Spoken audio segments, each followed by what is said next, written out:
没有什么能够阻挡你对自由的向往，天马行空的生涯，你的心了无牵挂，穿过幽暗的岁月，也曾感到彷徨。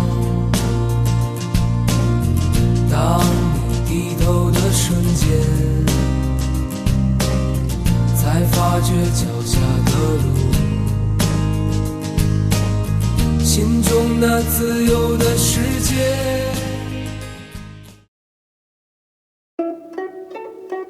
One thing I really love about Amy is we're in some ways very opposite, but in a way that complements each other quite well, I think. So I think we balance each other. Some of that has to do with the different cultures. So I'm American, she's British, and we balance each other in terms of, like, I like to be more brash and going after things, and Amy can be a little bit more reserved and even-keeled about things. I think we have a good dynamic, and it's good just doing things together, I think, because of that. I had a lot of doubts. Of course, I had a lot of doubts. Everything from whether I could stand to be on the road for so long, right through to whether or not Buck could stand to be on the road with me for so long. I like everything. I'd never done a major adventure like this before. I'd never done a major motorcycle journey like this before, certainly not in China. Amy had to get used to going out into situations like this, because it's not, I sort of lose sight of the fact that not everybody has a good time in dirty towns with no running water or something like that. Yeah. I had to really decide for myself how much was I going to allow someone else to guide or push me, and how much was I going to just dig deep and do it myself, sort of thing. And in the end, I was just, my thought was like, I would be so disappointed in myself if I couldn't at least attempt the challenge. And you just have to learn and also trust and just hold on tight, really. You just have to make sure you don't fall off. Buck and I met just after we had each moved to Beijing. Beijing's a great city to live in, very dynamic and cosmopolitan, but we felt that we weren't getting enough exposure to the real China. It was like we were stuck in a bubble, and after 2 years, we were getting hungry to see more. As soon as Buck got his first bike, he insisted that we go on trips. When friends of ours would travel to other places by train or by bus, we would take the motorbike. The original idea was to take a month off to drive from Beijing to Yunnan. I started to look at the maps and look at the different routes that we could take. And I just started to think about all the things that we would still be missing out on. Each province has its own food and culture and architecture, and we just started thinking, well, why not see it all?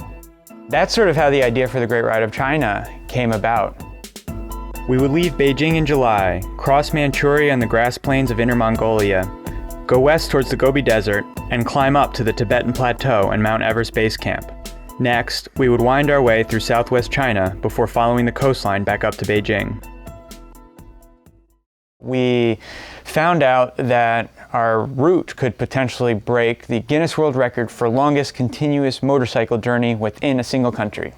One of the reasons I think we decided to go to all 33 was that it fits sort of into Buck's ideas of doing challenges wholeheartedly. So you don't just do half of a challenge, you do everything or you do nothing, And so once we decided we were going to go for the Guinness World Record as well, we figured, well, on top of that, we could say then we'd been to every province. That just embraces China as a whole. And after many months of research and reaching out to people, we finally got in touch with CF Moto, which is a Hangzhou-based motorcycle company. All right, so we are here at the Beijing train station, waiting to get our tickets to go to Hangzhou and hopefully get a motorcycle and maybe some sponsorship. You're on camera. Do you want to tell people what we're doing? We are just coming into Hangzhou right now. Yeah, almost there, and we're gonna have a driver pick us up and take us directly to the office. So, Fingers crossed. wish us good luck. 加油! We had taken the overnight train and hadn't gotten much sleep and just worried about, what this meeting could mean. And then we sat down and we're sitting to their, the upper management of the company and telling them what we wanted to do. And then just sort of unexpectedly, they just seemed on board with it. It was a huge relief for us because so much of this trip was hanging on them helping us out. When I first saw the motorcycle, I had some sort of concerns about it because it was clearly a highway bike. It was a little bit lower to the ground. The wheels were smaller. It was a shorter wheelbase. It was a little bit short. Great highway bike, ran very comfortable, very quick. But from our experiences just on shorter trips in China, we knew that a lot of the roads were not perfectly paved highways. There was a lot of construction. In some of the roads out west, we might not have any roads at all. So I was definitely concerned if this bike would actually be appropriate for what we were trying to do. Once they said yes, we were locked in, and really at that point we had no other choice. It had to happen, and so we were going to make it work.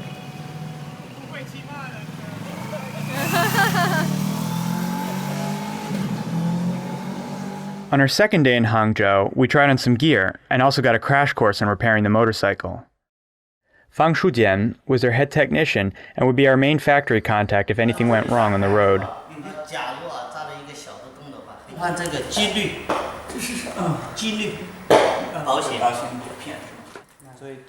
Just imagine I take all this stuff off in the middle of Xinjiang desert. I know, get a whole bunch of dust in it, and then nothing works.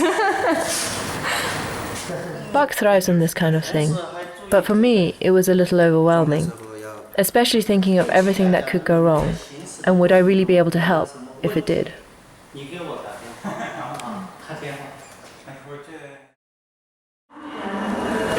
After a very successful trip in Hangzhou, we're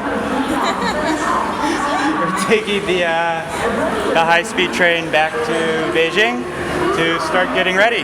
1 month left till departure date. We also wanted to find a charity, sponsor, hopefully. We wanted to give something back specifically to this country that was hosting us. We feel like one of the best ways that you can help society is through supporting their kids and education. We were introduced to free lunch for children through friends of ours. We very much liked their very simple message, which was to provide school lunches to Chinese children in rural areas. Also, they had partner schools all over the country in over 20 provinces, and this really worked well with what we were trying to do in terms of our trip. So now we had a bike, we had sponsors, and we had a partner charity.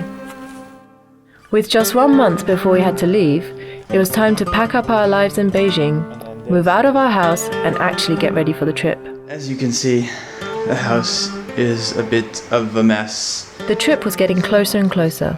With less than a week to go, the media was starting to get excited. Beijing TV came over for an interview. 25000公里，历时4个月，骑行穿越中国所有的省份。能重建，这些是干嘛用的？First aid。随着轰鸣声，他们上路了，让我们祝他们一路平安顺利。 We got to do a press conference with our sponsors that included a big unveiling with CF Moto and Free Lunch for Children.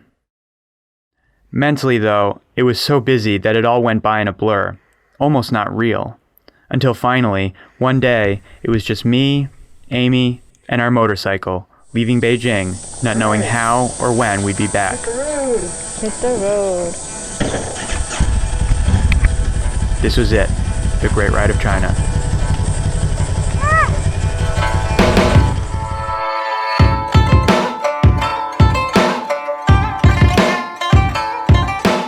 Our first day, we had a modest goal of 200 kilometers. With the Yanshan mountain range rising before us, we left Beijing and crossed the provincial boundary into Hebei and headed to the city of Chengde.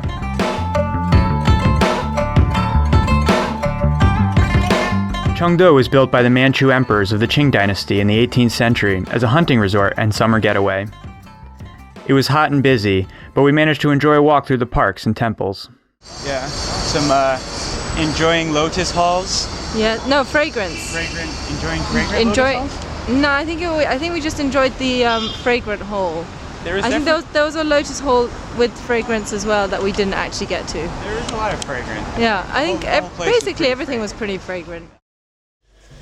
Okay, so we finally got on the road after what seemed like ages of a lot of work of preparation. Still don't feel like we're totally prepared, but either way, it feels good to actually be starting. Now that we're actually on the road, it's a little bit easier to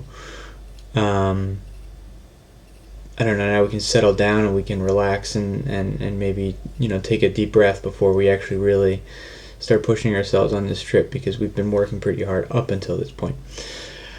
But yeah, we'll see how it goes. It's pretty exciting to be on the road. I can't wait to see what's in store. Everywhere we went, people were friendly, welcoming, and curious.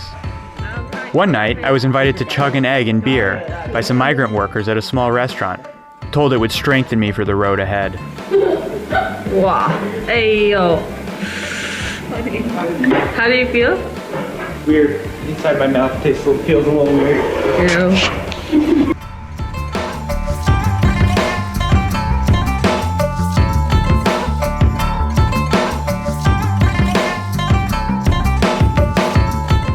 By the third day, we were getting used to life on the road, settling into our routines.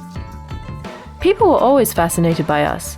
2 foreigners on a motorcycle was an unusual sight outside of the first-tier cities. Hi, donkey. Locals were always interested to know where we were from and where we were going. We got used to answering a lot of the same questions.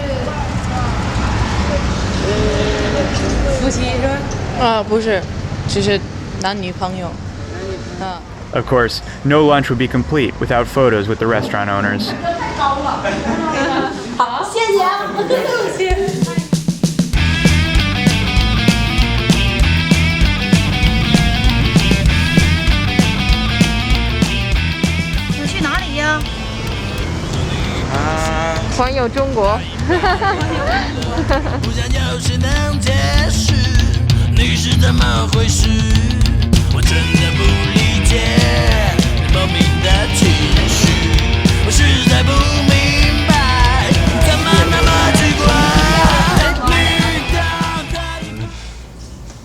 It started off really horrible, actually. The weather was really hot. It turned out like basically the entire road we were on was under construction.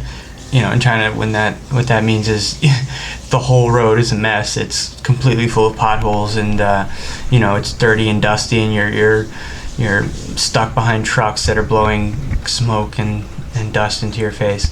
And it made our progress really slow. We were hoping to do about 450 kilometers today, and actually even with the construction we did okay. We got about a little over 300 kilometers done today, which is or about 330 kilometers, which is pretty good. I was pretty pleased with the bike, and with myself. I managed okay. Didn't fall on some pretty tough bumps there. Yeah. I was pretty pleased with myself for keeping it together. You didn't freak out. That was very good. A chance encounter with a migrant family from Fujian that had come north to sell tea really helped to put a positive cap on a difficult day. This guy had a shop at the front which sold just normal things like food as well. So we had some noodles and things. It was really sweet. And then his tea friends from the shop behind him came through like, oh, do you want to drink some tea? And we're like, oh, that's nice. Okay, thank you. And so they started making us tea, and we went and had a little tea ceremony, which was really fun. 是上班。上班。对。那来中国多久了？3年左右。对。你们都是辽宁人吗？不是。啊，不是。都是福建人。哦，是吗？啊。第一泡可能就没有什么味道。第二泡还好一点，第三泡就有味。And they gave us a whole bunch of tea to take with us, which was really nice. So that was really fun. That was a nice, cool little experience. 祝你们一路顺风。好，谢谢。谢谢你们，谢谢，再见，谢谢，拜拜。So nice. So nice. We're hoping to get to Dandong tomorrow, which is right on the border with North Korea. We can get a glimpse over across the border.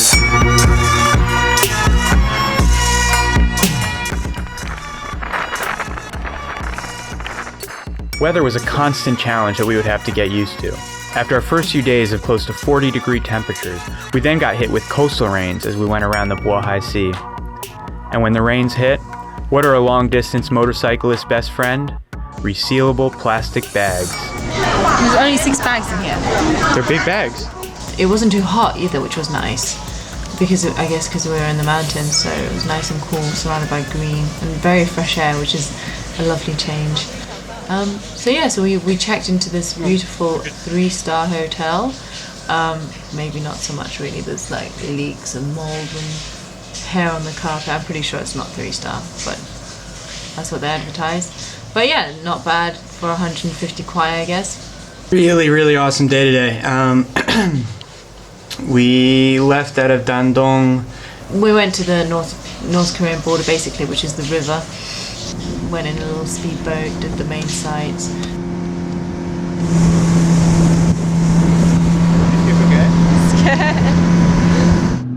Threw some cigarette packets at the North Koreans, which apparently are like, each packet is worth like a month's wage or something like that. Throwing cigarettes in the water. No, I feel but he picked them out again.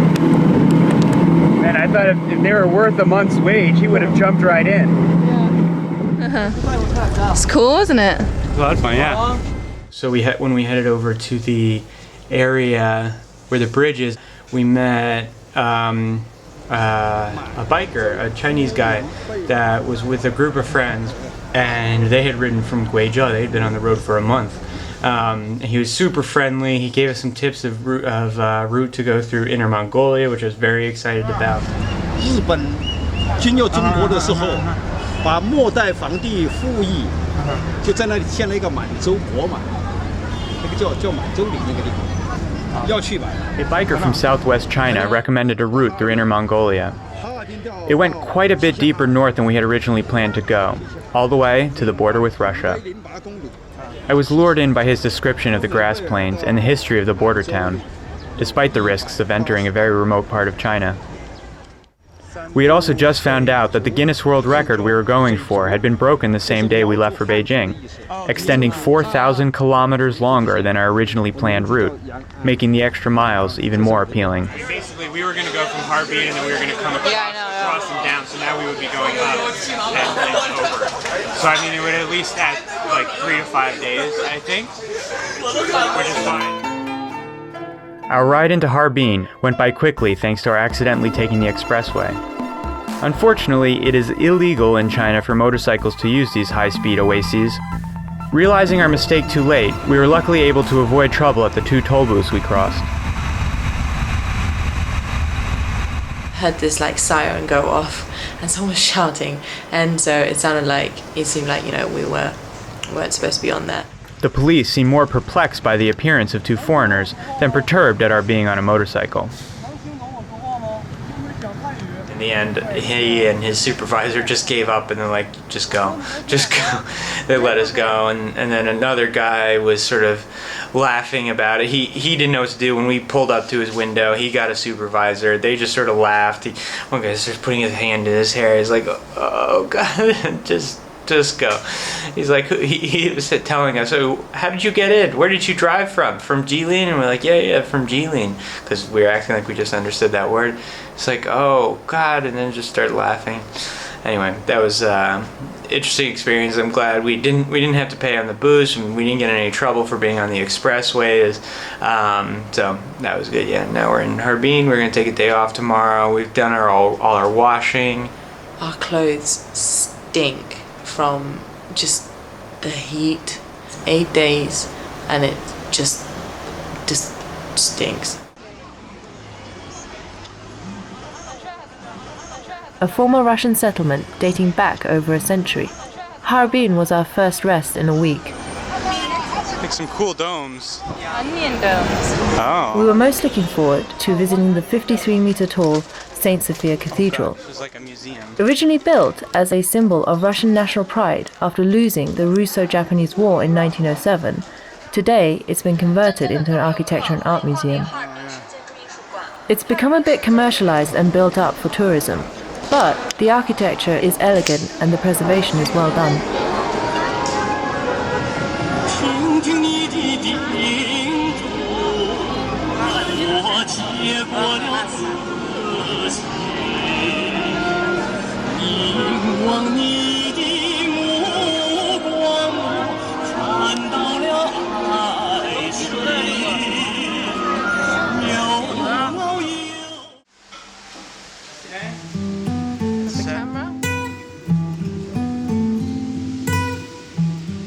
After a couple days of rest in Harbin, we collected our bike from the shop and got ready to head back out on the road.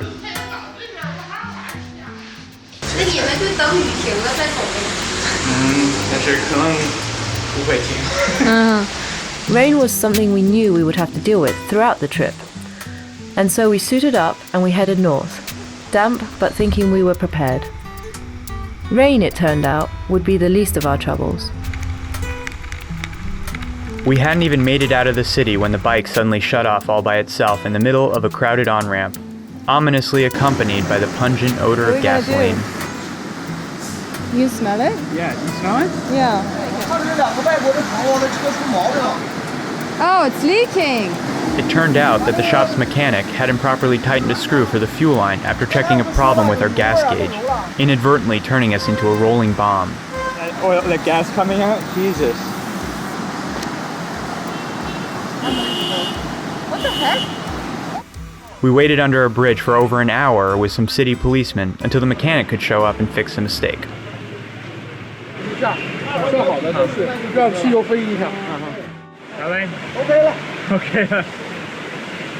The day was already half gone. We were soaking wet, our bike had had its first major malfunction, and we were heading out on the 2,000-kilometer detour recommended to us by our friend in Dandong.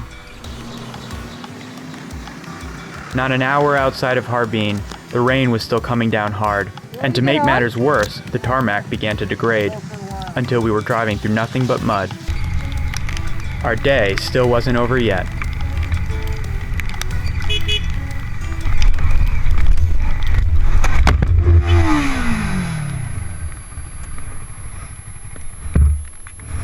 You okay? Everything had been so positive thus far.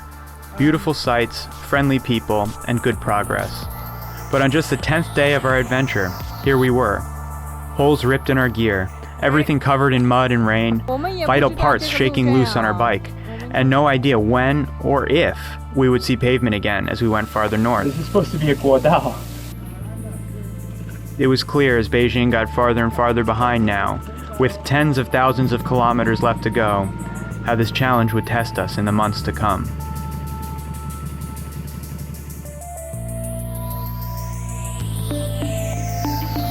Some pretty precarious areas that we were going through today. It was definitely some of the toughest roads we had. It was all, basically, they were just rocks. Well, at first it was revving a lot and then it just sort of stopped. It doesn't move at all. Doesn't allow you the right to tell me off. Got it? Largest stone Buddha in the entire world. And we got caught in a sandstorm. We were completely surrounded on the road. The wind's coming off of the snow. Makes everything freezing, basically. It might be close to above freezing now. We made it to Everest Base Camp. Woo! All the staff, one by one, came down onto the stage, put money in a box for me and Faye Woodsan. And there was this big accident, completely, smushed like a tin can. They are actually doing the exact same record that we are attempting to do. I don't like it when you put in so much effort, you still don't have much to show for it. Just these gray, looming clouds, and you sort of hope that you're going to avoid it. But then we hit them straight on, and that was really tough.